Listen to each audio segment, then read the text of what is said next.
Alright, what's up guys? My name is Zach, and for the last 7 days, I've been driving the 2024 Honda Passport Trailsport. Up front is a 3.5 liter V6, and down below is a 9-speed automatic transmission. Now, I'm super excited to be making this video because I truly believe that this is the best Honda vehicle on sale today, and I am very excited to share with you why I think that. But if you would like to submit your own vehicle, you can head on over to my website, zackpradel.com/submit. It's a quick and easy submission form. It takes under a minute to fill out, and I come out to you. But let's get back to that 3.5 liter V6 under the hood. Well, that is the first major touch point as to why I think this is one of the best vehicles on sale from Honda. It is a J35 engine, which they started producing in the late 90s. Here in the Passport, it makes 280 horsepower, and we're going to talk a lot about that towards the end of the video with the final thoughts segment, but I think that is a very healthy amount.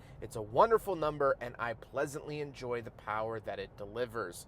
Like I said, paired to it is a 9-speed automatic transmission. No CVT here in the Passport, and that is another very, very good thing to see. Last but not least, of course, the Trailsport Passport is all-wheel drive, and the Trailsport gets knobbier tires with it too, to help with that off-road prowess. How does it feel to drive the Passport? Well, it drives like a lot of Honda's other products, mainly the Pilot and the CR-V. Size-wise, it's sort of between those two vehicles. However, I wouldn't consider this an overly large vehicle, especially here in the American market. Visibility out the front and sides are great. Visibility out the back isn't amazing, but it's also not the worst in the world, and I really, really like that. Steering isn't too stiff, not too soft either. What I really like about the V6 too is that it gets that torque around town, that low-end torque, where the turbo 4 cylinders don't quite make that. Fuel economy isn't great. On the highway, I almost touched 30, but around town I was getting like 22 to the gallon. It's the price you pay for longevity and reliability. The modern turbo engines are a lot more efficient, but they don't last as long, so it's sort of a pick your poison type scenario. With that stuff out of the way, let's talk about the interior. Well, in front of me, I have a mix of physical and digital gauges. Off to the left is my coolant temperature, and off to the right is fuel, but then in the center, I do get a little digital cluster. This really reminds me of like race car race packs, something you would install in your race car when you get rid of the traditional gauge cluster. So I really like the feel of that, especially the tachometer that goes across the top. Really, really love that look. On the steering wheel on the left, we have the selectors for that gauge cluster screen, along with our home button, volume, and phone options. And off to the right, we have our cruise control options, our adaptive cruise control options, and our heated steering wheel. The overall steering wheel looks and feels very nice. I like the orange stitching for the Trailsport, perforated leather, and it works really well. Off to the left, we do have a climate control vent, mirror adjustments, econ mode, and then we have our parking sensors on and off, pre-collision on and off, heated windshield wipers, and our lane departure warning on and off, as well as our traction control. Moving out of the door, we have 2 levels of memory seats, lock and unlock, and power windows. Moving into the center, we get our infotainment system. This is nothing crazy or irregular for Honda. I don't get any crazy apps in here. This does have Apple CarPlay and Android Auto. However, they are not wireless. Found that to be kind of interesting. And here's the backup camera. Honda has always done a very good job with the backup cameras, offering you a couple different views.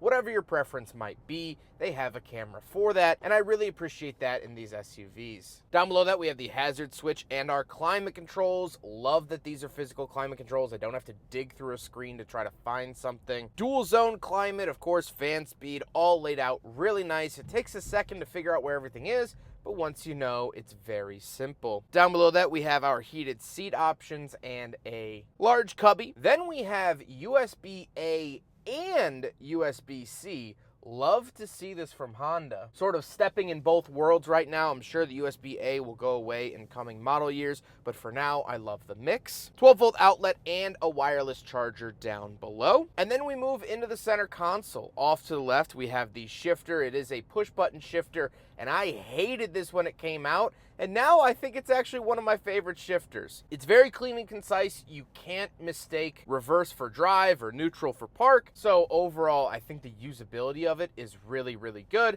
And my apologies to Honda. They definitely know what they're doing, and I don't know what I'm talking about. Or at least Zack from 2017 didn't know what he was talking about. Off to the right, we do have cup holders, and so we will do a big friggin' bottle test here in the Honda Passport Trailsport, and I am very pleased to say that it does in fact pass with flying colors. Modern Honda, and even Honda since the year 2000 really, always does a really good job with their cup holder size, and the Passport passes with flying colors. Center console doesn't really have anything in it. It is very large and very useful, but no plugs, no lights, no outlets, nothing of that sort. The seats are comfortable. I do love the Trailsport stitching in the headrest. I think that adds a nice special touch to the vehicle. And they are heated power and memory, all of which are very nice to see. However, speaking of seats, we do have back seats, so let's go do a back seat review. All right, so we're in the back of the 2024 Honda Passport Trailsport, and this is one of my favorite spots to be in the Passport, because this vehicle is larger than the Honda CR-V, but it doesn't have a third row. So they're not trying to squeeze you in here. So I have very ample space. Don't mind the hole in my pants. That was from a puppy. Knee room great. Headroom great. I am very, very comfortable riding in the back of the Passport. Love to see that. I also get my own climate vents, 2 USB-Cs, so unlike up front, just USB-C in the back. Kind of love to see that. And I get a wall outlet without a ground, but a 2-prong wall outlet. Love to see that. In the center, we have the fold-down armrest with 2 cup holders. We have 2 cup holders in either door. So just in this back area, I have access to 6 cup holders. Love to see that. We also do, of course, have the sunshade. Very ample space on the doors. Overall, this back seat is an absolute slam dunk when it comes to space and amenities for a vehicle in this segment. Let's hop out. We'll take a quick look at the trunk and cargo space, and then we'll talk about the looks. Right around the back of the Honda Passport Trailsport, we do have a tailgate button right here. Press and hold. And coming around the back, love to see all of this space. I mean, this is a wonderful amount of trunk space, more than the CX-50 that we'll compare it to a little bit later on. But we do have these electronic buttons that lower the second row of seats, and because of that ample space, we don't have to move the front seats up in order for them to fold completely down. Now we have tons and tons of room in the back of the Passport. Love this. I mean, this is almost like a U-Haul truck, and I love to see that. I also do get a 12-volt outlet over here. Love to see that. Some little storage on either side, and we can pull this up and we get even more storage down here. Appears as though we can also unlock this. And look at that. That's where your spare tire and whatnot is held.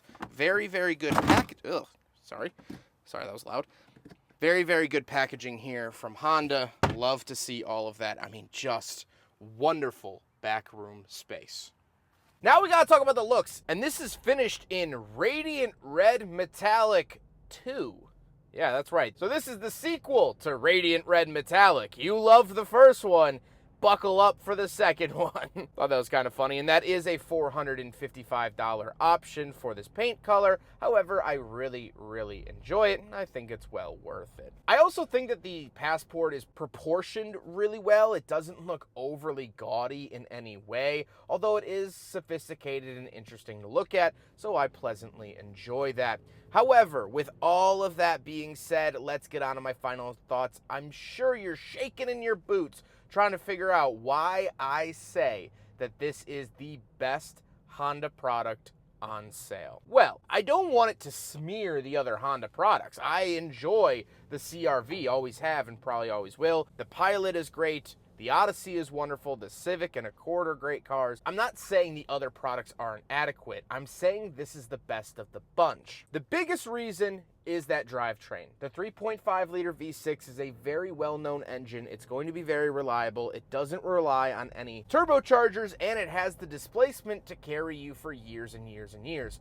Small displacement turbo engines don't have a very long shelf life.